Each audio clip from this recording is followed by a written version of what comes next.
இல்ல நான் ஏரிக்கர மேலிருந்து 8 தேச பாத்திருந்து ஏங்கி ஏங்கி காத்திருந்தேன் காணல்ல.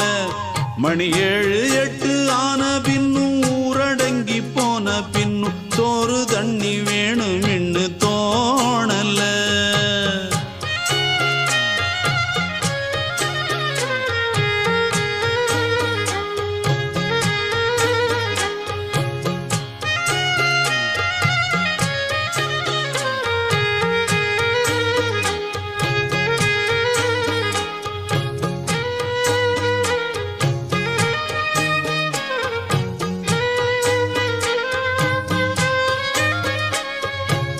நேத்து விதைச்சு வச்ச நேசந்தான் பூத்து கனிஞ்சு வரும் நேரந்தான்.